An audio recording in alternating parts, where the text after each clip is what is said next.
2024-এর গণ অভ্যুত্থানে যেভাবে আমরা স্বৈরাচার ফ্যাসিবাদের পতন ঘটিয়েছিলাম, আমাদের এবারের লড়াই, এবারের যাত্রা দেশ গঠনের জন্য।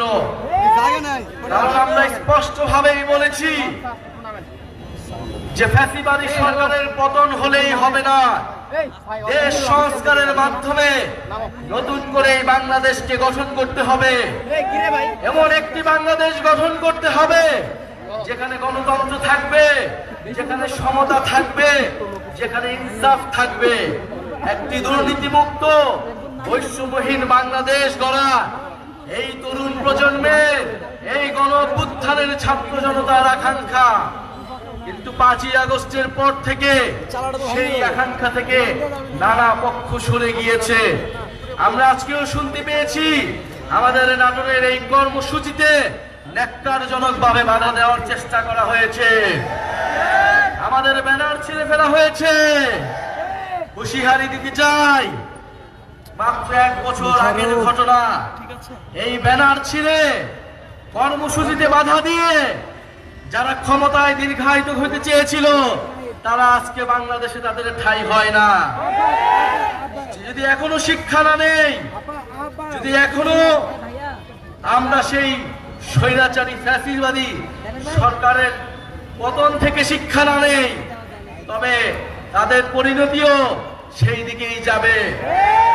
প্রিয় বন্ধুগণ, আমরা জানি নাটোরে কোনো ভালো শিক্ষা প্রতিষ্ঠান নেই, উচ্চ শিক্ষার কোনো প্রতিষ্ঠান নেই, আমাদের এখানে গ্যাসের সংকট রয়েছে। আমরা এত উন্নয়নের গল্প শুনেছি, কিন্তু আজকে নাটোরে আমরা দেখি এত ধরনের অবহেলা এবং বৈষম্য।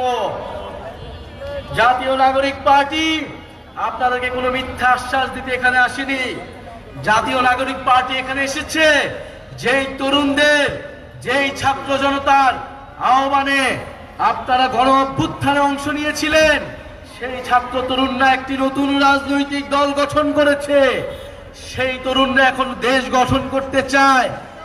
আপনারা সেই তরুণদেরকে সহায়তা করুন, সেই ছাত্র জনতার পাশে এসে দাঁড়ান।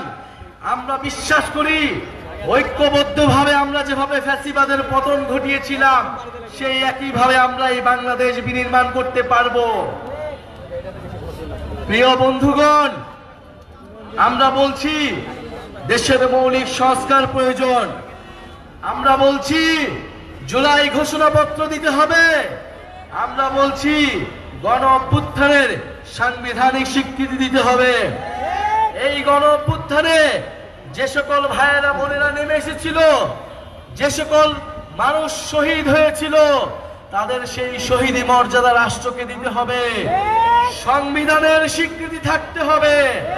এর জন্য আমাদের প্রয়োজন জুলাই ঘোষণাপত্র এবং জুলাই সনদ। আমরা কোনো ধরনের টালবাহানা, কোনো ধরনের ষড়যন্ত্র মেনে নেব না।